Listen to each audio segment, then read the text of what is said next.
Bom dia a todos e todas.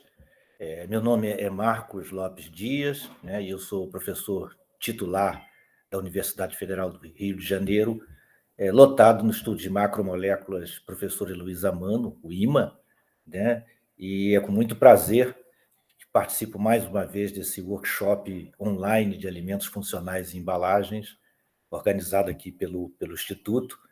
Né. Dessa vez eu vou apresentar essa palestra com o título de Novas Perspectivas sobre Embalagens Plásticas de Barreira para Alimentos. Né? Então, vou iniciar falando das embalagens. Né? As embalagens elas são definidas como estruturas, né? Estruturas que são capazes de envolver, né, produtos, né? E com o objetivo de armazenar esse produto, e ele serve também como propósito de distribuição, transporte, né, e próprio armazenamento desse produto ao longo do tempo em que ele vai permanecer com o consumidor. Essas estruturas elas podem ser feitas de diversos materiais. Né? Os principais materiais que o homem utiliza para fazer os seus utensílios, né, são, de acordo com a classificação dada pelos engenheiros de materiais, são cerâmicos, metálicos e poliméricos. Né? Ou seja, a gente pode fazer essas estruturas, essas embalagens de materiais cerâmicos, de materiais metálicos e de materiais poliméricos. Dentre os materiais cerâmicos estão incluídos aí os vidros, né, que são importantes materiais tradicionalmente utilizados desde a antiguidade para fazer embalagens para alimentos. Né? Então, na antiguidade, já lá no tempo dos egípcios, já se usava vidro para fazer embalagens para acondicionamento de bebidas, de vinhos, né? Etc. Né? Já há 200 anos, a mais ou menos atrás, né, começou-se a utilizar esses materiais metálicos. Né? Vejam que tanto os materiais cerâmicos, né, os vidros, como os materiais metálicos, são materiais inorgânicos, né? E eles são materiais que são considerados melhores em termos de barreira, né, para gases, que nós vamos ver, para embalo de alimentos. E, a partir do século passado, né, a gente começou a utilizar os polímeros, os materiais poliméricos. E, desde então, do início da entrada desses materiais no mercado das embalagens, né, houve uma grande evolução, porque esses materiais são muito interessantes sob o ponto de vista de flexibilidade de formas e também de propriedades. Né? A gente pode ter, por exemplo, uma embalagem feita de plástico, que é, ao mesmo tempo, flexível, né? Diferentemente do vidro, né? Mas também transparente. Né? Nenhum dos outros dois materiais, nem o vidro nem o metal, a gente consegue ter essas propriedades, né? Ter uma embalagem transparente e flexível, né? Ou resistente, né? Como os materiais metálicos. Então, desde que os polímeros, digamos, tiveram esse advento dentro da área de embalagens, né? Ele foi ganhando o mercado em diversos tipos de embalagens, né? E aqui eu apresento algumas estruturas que são normalmente encontradas, né, nos mercados, né?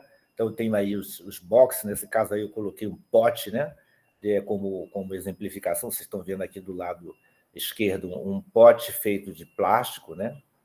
Aqui nós estamos vendo as famosas bolsas, né? As bolsas que estão mais em uso atualmente são as chamadas stand-up pouches. Pouches é bolsas, né? Então, são as bolsas que ficam em pé, elas têm uma estrutura tal, né? Ela é feita com um filme flexível, mas ela é montada de tal forma que ela fica em pé. Então, essa é uma tendência, já há alguns anos, né, que vem ganhando o mercado das embalagens. Né? As garrafas, né, feitas de material polímero, que permite a produção de embalagens rígidas, né? Copos, né? Embalagens do tipo bolha, né, que a gente chama de blister, né, que são essas embalagens que têm essa bolha, em que a bolha empacota embala o produto, que nesse caso aqui nós estamos vendo uma embalagem de bombons, né? Bem famosa, eu adoro esses bombons.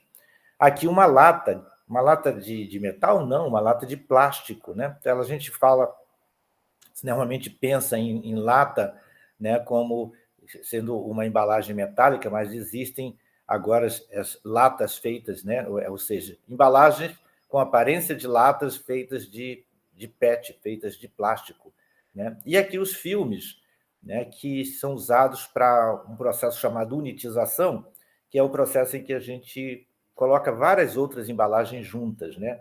Então, filmes plásticos. Então, vejam a variedade de formas, né, e de utilização dos plásticos na preparação dessas embalagens, né? Todas aqui voltadas para alimentos. Bom, os polímeros, né? Que polímeros, né, são utilizados? Quando eu falo polímeros e plásticos, né, a gente tem que pensar o seguinte, que o polímero, né, é uma molécula grande, né, e alguns desses polímeros são termoplásticos, ou seja, eles amolecem com calor e por isso eles são chamados de plásticos. Então, nós vamos usar os dois termos aqui indistintamente, né? Então, os polímeros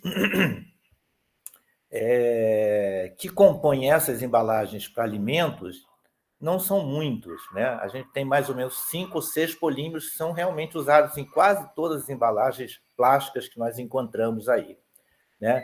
Então, aqui nós temos o primeiro deles, o mais utilizado, é o polietileno, né? O polietileno, ele tem essa estrutura repetitiva, é uma molécula formada por carbono e hidrogênio, então, ele é uma poliolefina, né? Então, é um material que a gente vai ver bastante permeável, né?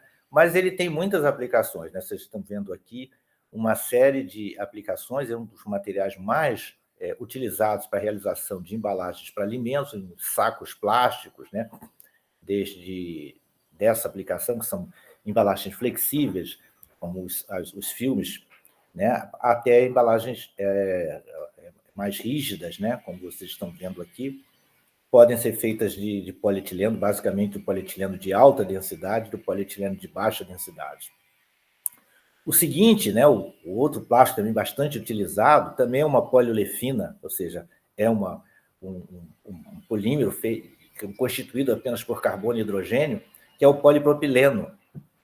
A sigla do polipropileno é PP, né, que a gente vê também uma série de aplicações do polipropileno, né, como, por exemplo, embalagens rígidas também, copos, né, potes, que podem, inclusive, ir até o micro-ondas, serem aquecidos por micro-ondas, né, mas então que o pote resiste à radiação do micro-ondas sem, por exemplo, amolecer, né? Copos aqui, outros tipos de copo, e também embalagens transparentes, né? Filmes transparentes, embalagens do tipo posts, né? Stand-up posts, feitas de polipropileno. E aqui filmes também para embalo de alimentos. O outro plástico importante é o politereftalato de etileno, esse é o nome em português. O nome em inglês é polietilentereftalate, daí vem a sigla PET, né, de polietilengtereftalate. É o famoso PET, todo mundo conhece essa sigla, esse plástico.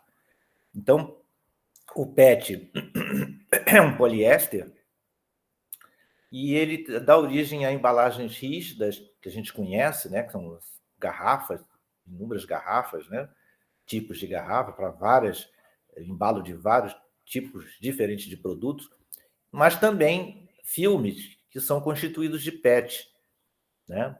Então, os filmes, por exemplo, aqui a gente vê embalagens de café.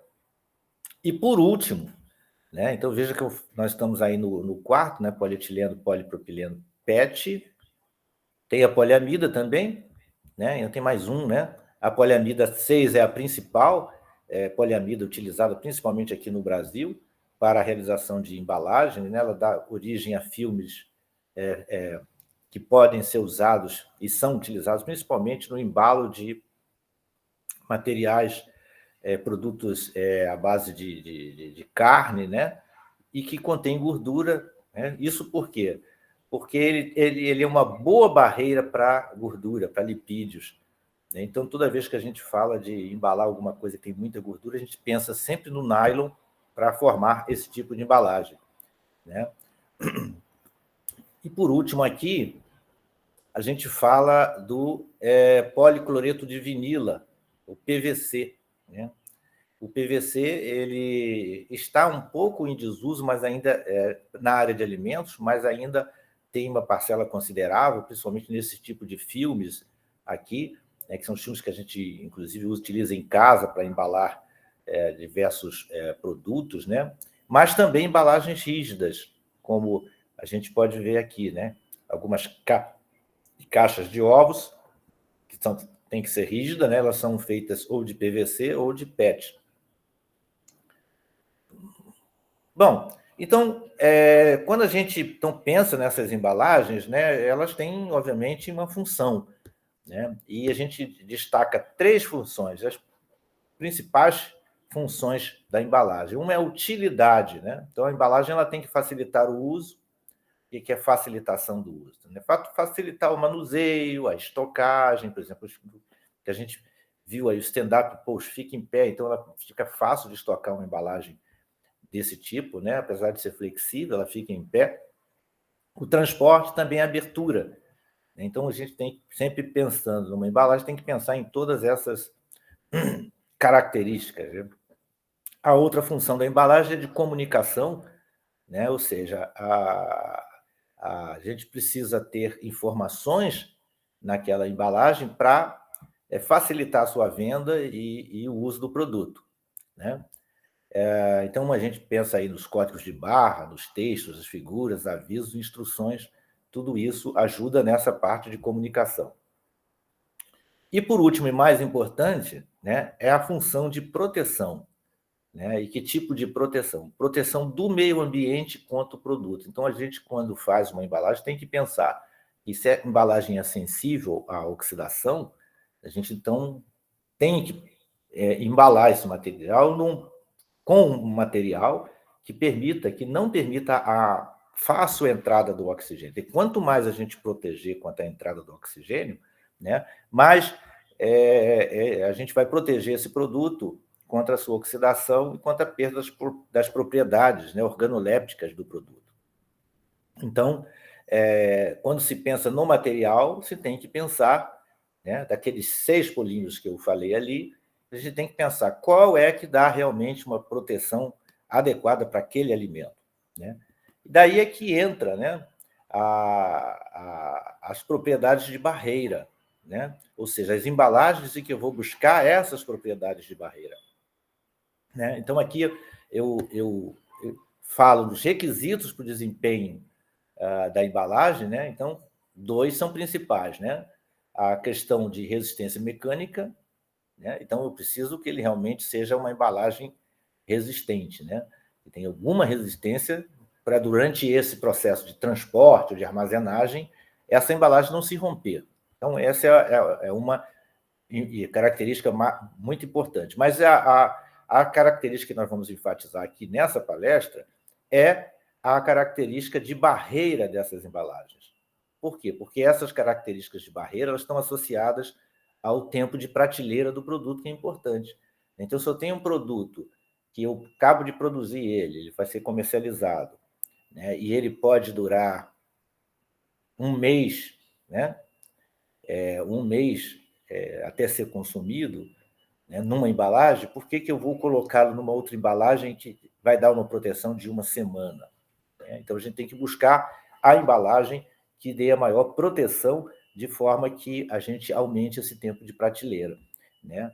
Então, quando a gente fala de barreira é o quê? O que se precisa proteger, normalmente, um alimento, né, para que ele tenha um tempo de prateleira maior? Né?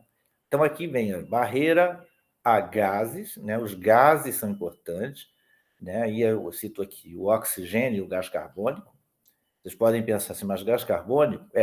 Oxigênio, normalmente, a gente não quer que entre. E alguns produtos contêm gases que nós não queremos que saia, que seja eliminado. Saia da garrafa. Por exemplo, as bebidas carbonatadas, né? Os refrigerantes. a gente coloca gás carbônico nela e não quer que ele perca o gás carbônico durante a estocagem, né? E o próprio uso. Tá? Mas também existe necessidade de proteção contra a luz, porque em muitos casos a luz, né, associada com o oxigênio provoca fotooxidação do produto, né? A entrada de umidade, que faz ocorrer perda de propriedades organolépticas, né?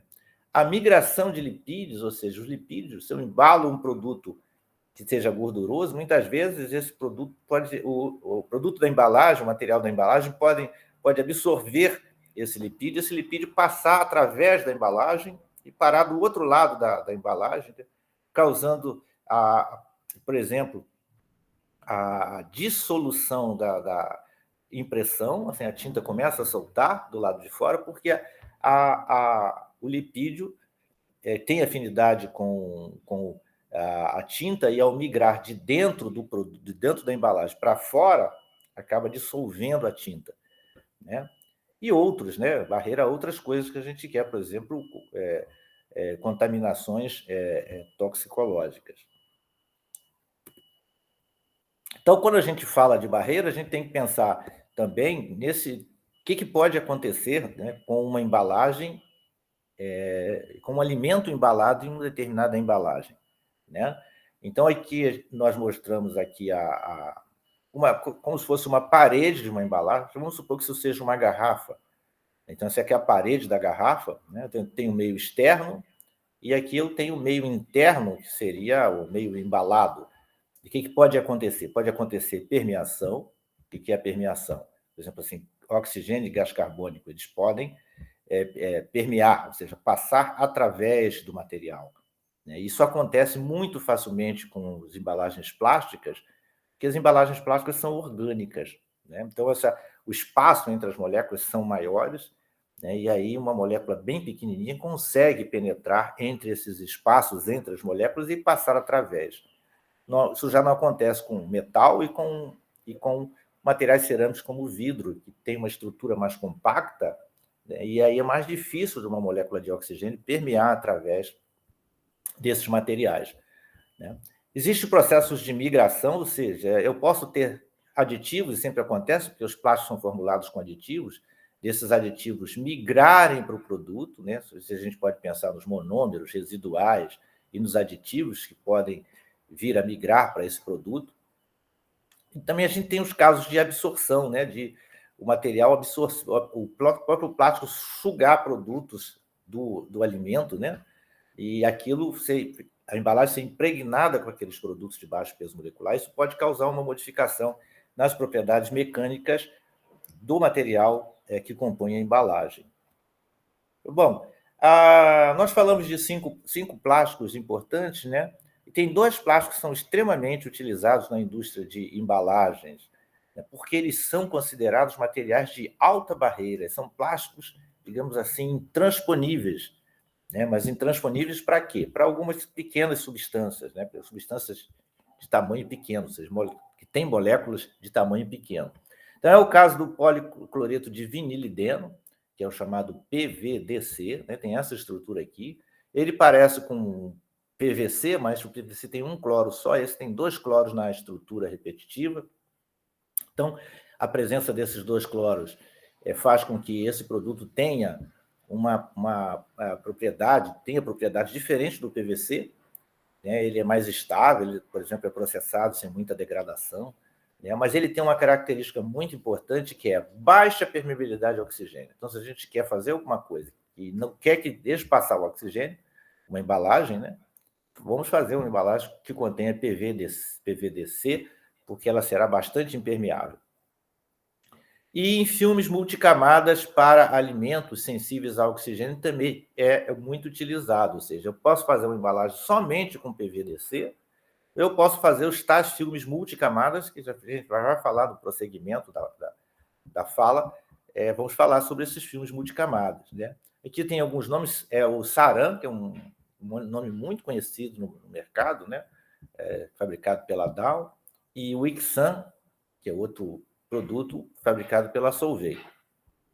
Um outro polímero que também é considerado de alta barreira né, e também têm sido usados em embalagens de alta performance que tem o objetivo de proteger e aumentar esse tempo de prateleira, é o polietileno com álcool vinílico, é um copolímero, né, de etileno com álcool vinílico, a gente chama ele de EVOH, né? Então, esse copolímero de etileno, a gente fez aqui unidades de etileno, tem uma natureza apolar, né? Combinado com o álcool vinílico, que tem natureza mais polar, né? A gente tem um polímero, digamos, anfifílico, que gosta de coisas polares e pouco polares, né? Então, ele é bastante utilizado para fazer elementos de ligação entre plásticos muito polares e plásticos menos polares, né? Então, cito aí que esse produto aqui tem uma baixa permeabilidade ao oxigênio, então ele é bastante encontrado em embalagens que a gente tem que proteger o produto contra o oxigênio, né? Eu cito aí, por exemplo, o caso em que a gente tenha biscoito, né? A entrada de oxigênio no biscoito faz o biscoito perder a crocância. Então, nesse tipo de situação, a gente pode utilizar esse plástico aqui, né? Elemento de adesão entre filmes multicamadas, comentei, né? Por exemplo, se eu tenho um filme de polietileno com nylon, né?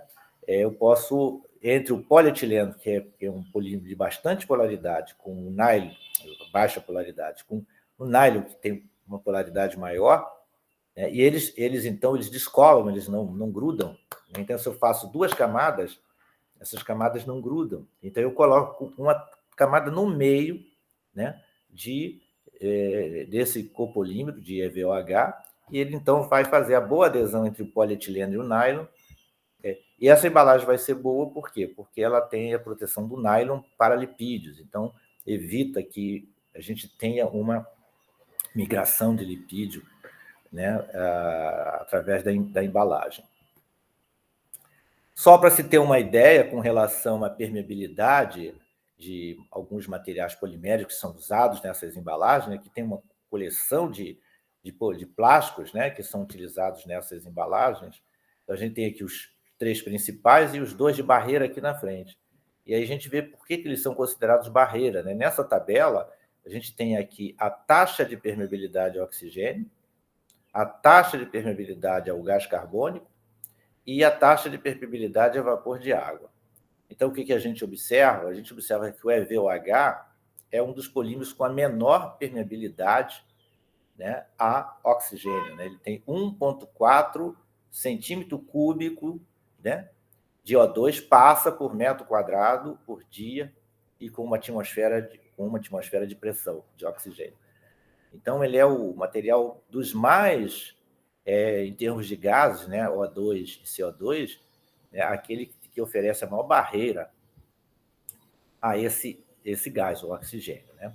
Ele não é muito bom como barreira à água, por quê? Como ele tem aqui o álcool vinílico, que são essas hidroxilas, ele forma ponte de hidrogênio com a água, então ele adora absorver água. Então tem uma absorção considerável, de 28 gramas de água por metro cúbico por dia, né?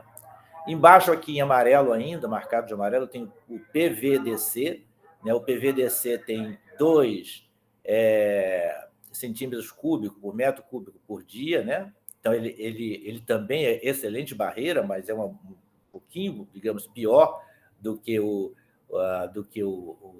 EVOH, né? Vejam que aqui, em termos de absorção de água, ele quase que não absorve água, né? Se vocês olharam aqui, é aquele que absorve menor quantidade de água, é o PVDC. E aqui os materiais que a gente chama de commodities para embalagem, né? Que a gente tem aqui o nylon tem uma boa barreira ao oxigênio, e o PET. O PET tem uma barreira considerável. Eu marquei aqui de azul, né? Aqui dentro dos plásticos convencionais, aquele que tem uma barreira muito boa, deixa passar 94, é pouco, né?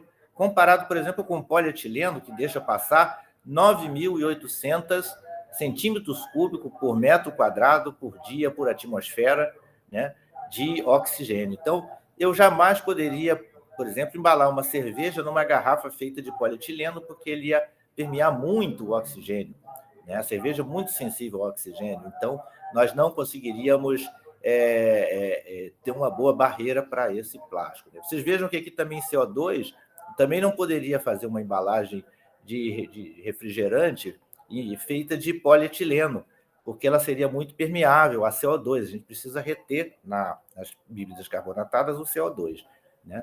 Já aqui o PET, né, para CO2, tem uma certa permeabilidade, por isso que, por exemplo, uma Coca-Cola embalada em PET, né, ao contrário das antigas Coca-Colas que eram embaladas em vidro, ela perde o gás com mais facilidade do que uma embalagem feita de vidro. Então, aqui nós temos valores bem interessantes que mostram como os plásticos podem ser utilizados, né, para fazer efetivamente embalagens boas como barreira, né?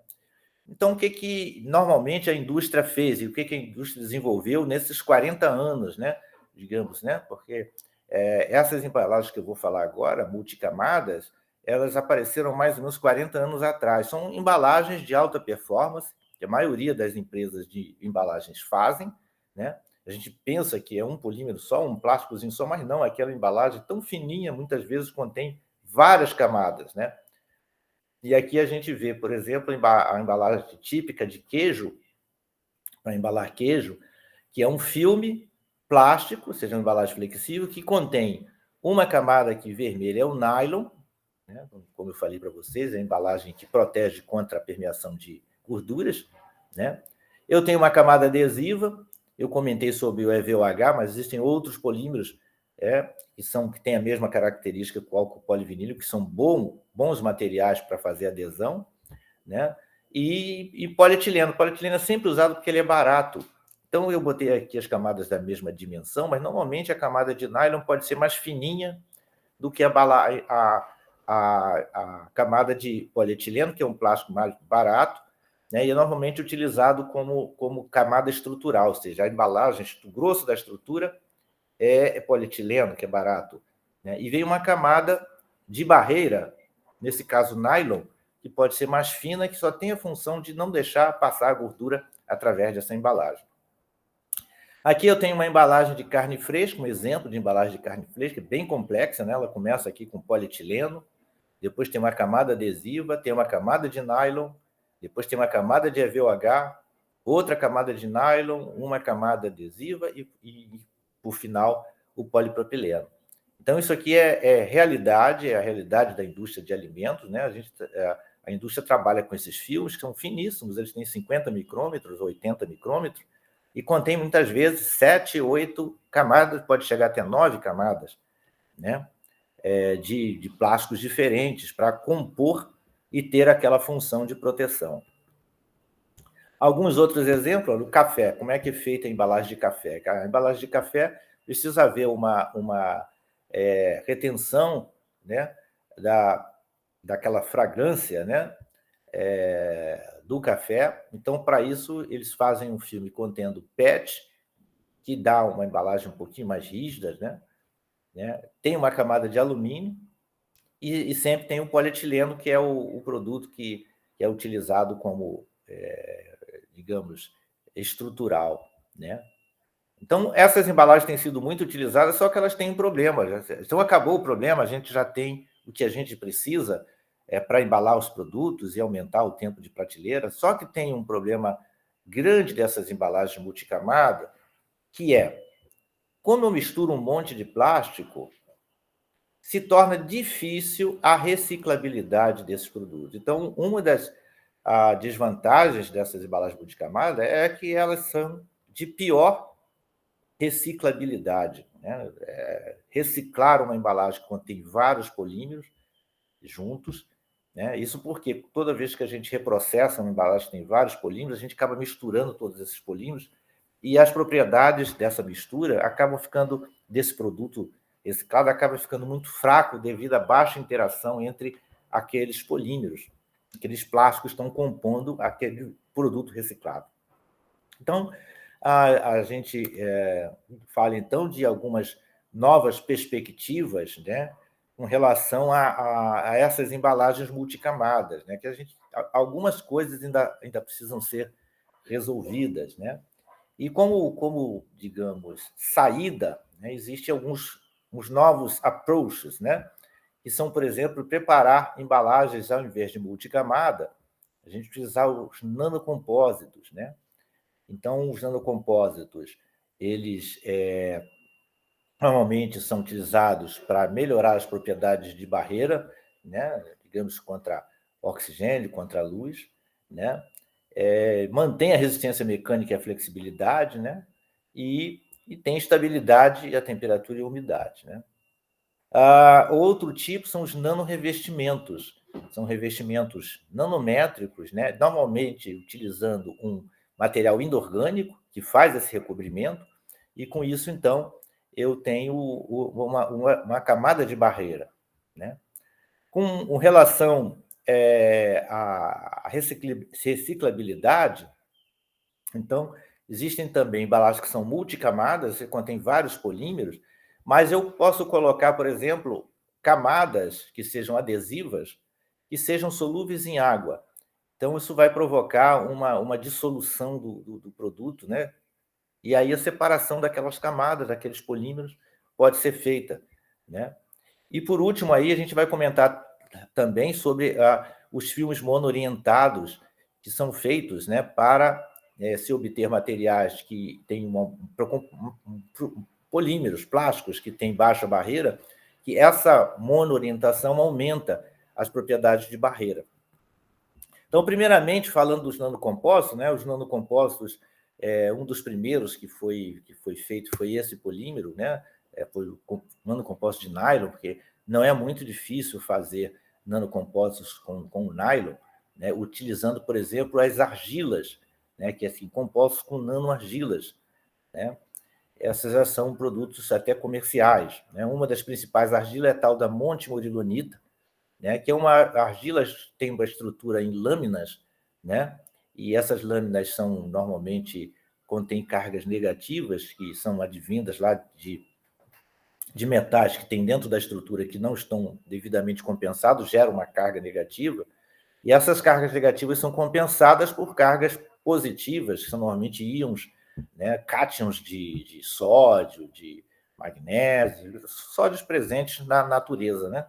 Metais presentes na natureza, cátions. Então, normalmente a gente pega essa argila, né, e faz um tratamento nela para que ela possa ser aberta, ela possa se delaminar, porque essas argilas têm a dimensão, né, a espessura dessas lâminas é nanométrica.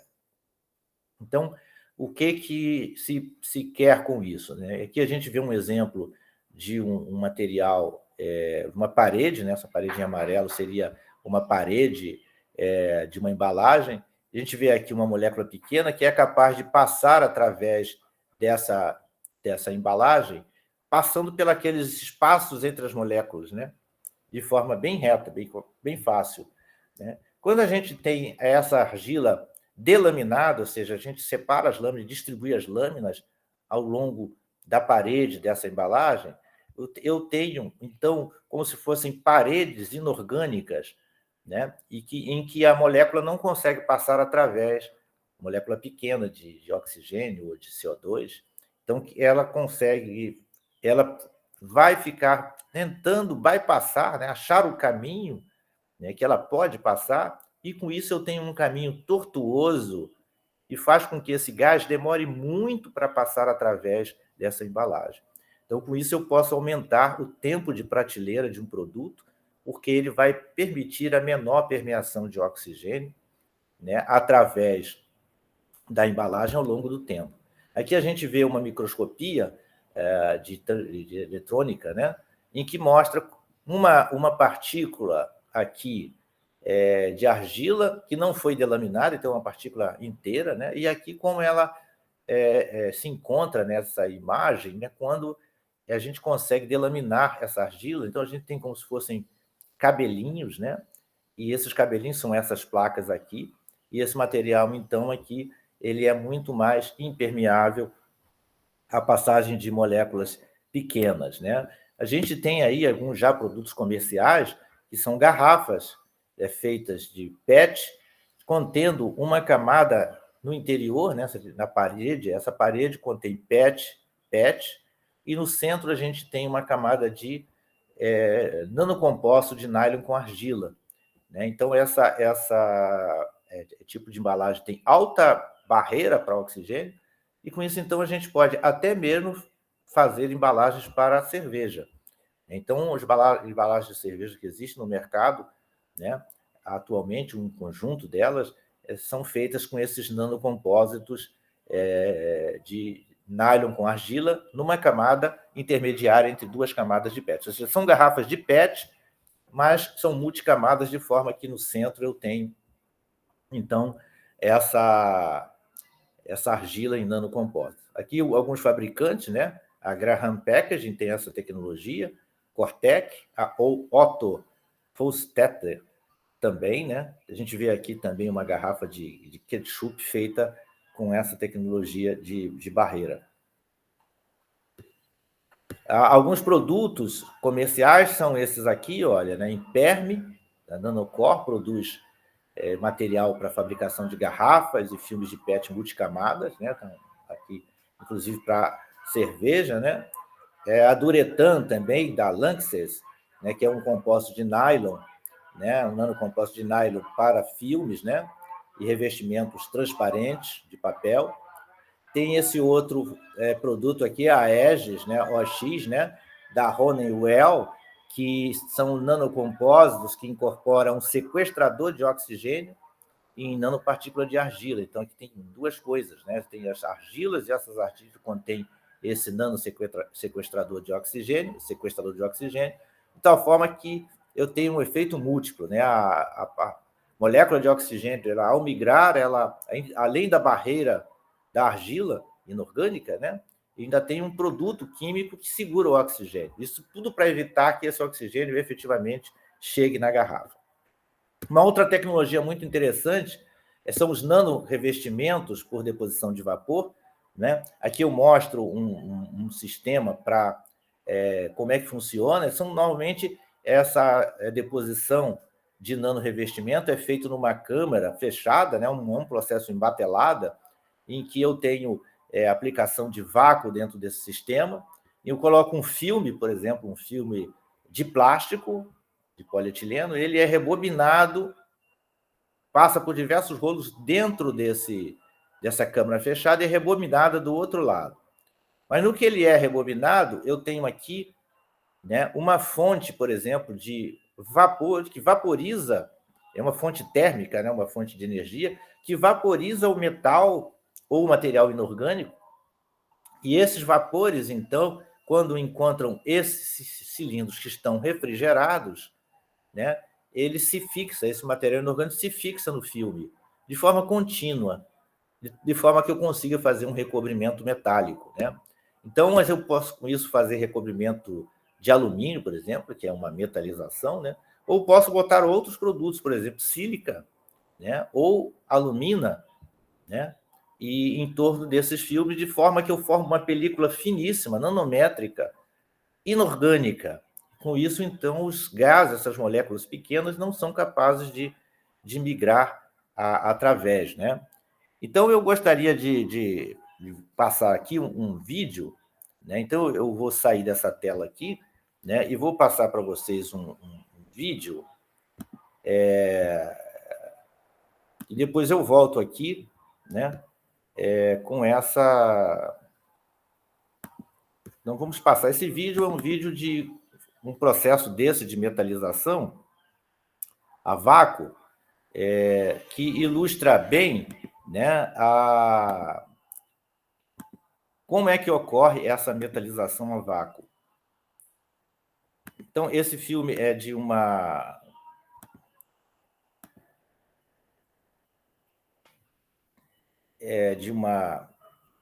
empresa que fabrica, né, a Bobst, e a gente mostra aí a máquina de metalização de filme, né? Então, vocês vejam que é uma máquina grande, né, de grande porte, em que se coloca os rolos de filme. Esse filme pode ser um filme de polietileno, por exemplo, ele é rebobinado através de um conjunto de rolos, né? E esse sistema, então, o que vai ser mostrado aí é um tratamento com uma tecnologia de plasma de vaporização. Então, o plasma é um estado da matéria, né, em que a gente tem íons, a gente ioniza o material e ele se transforma em íons. Esses íons se reagrupam depois e se recombinam e formam novamente um produto, né? Então, aí os filmes, né, dentro, né, a câmera é fechada e aí é aplicado vácuo. Aí dá para ver o tamanho da máquina com relação ao tamanho de uma pessoa.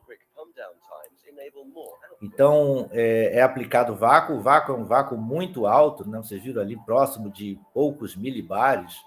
Né? Ele é feito por um conjunto por um conjunto de bombas de vácuo.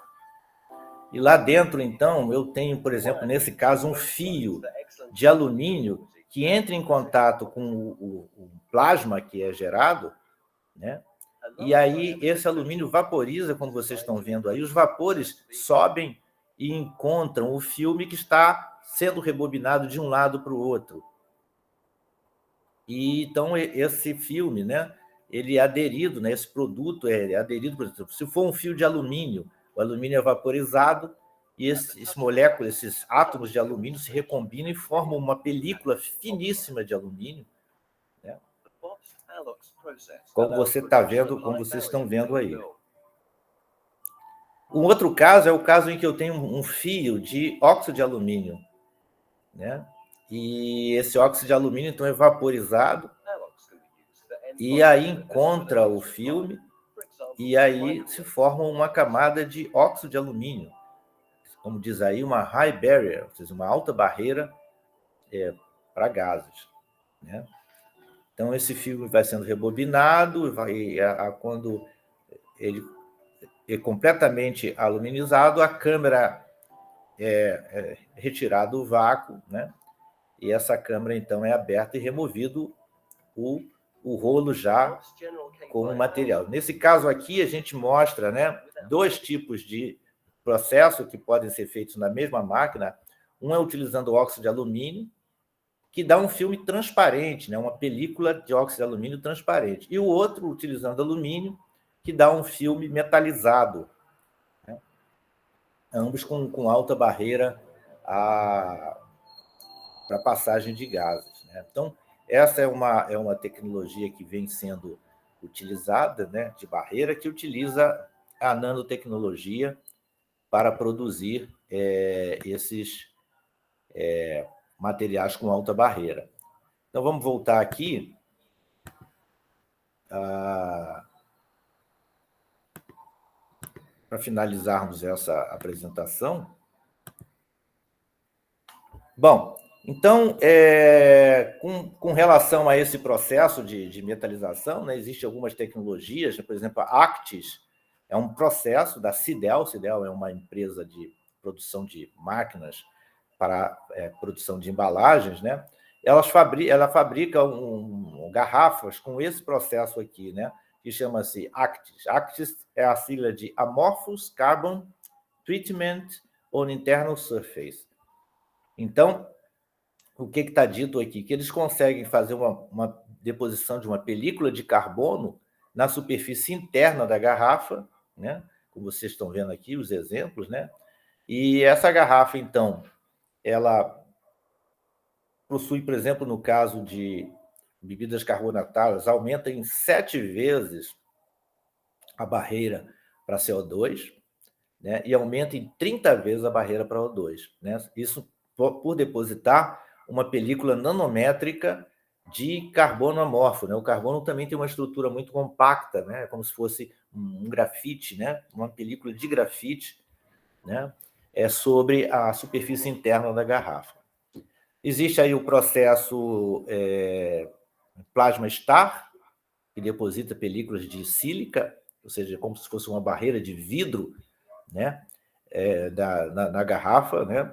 E aumenta 4,5 vezes, no caso de garrafas de PET, a barreira a CO2 e aumenta 95% a barreira a O2 para PP. Então, eu posso também fazer filmes de polipropileno muito melhores a permeação, né? Muito mais barreira para permeação com essas películas.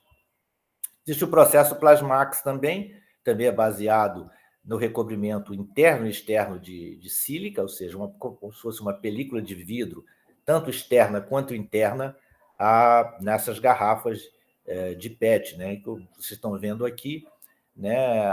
Aumenta em 95% a permeabilidade de oxigênio.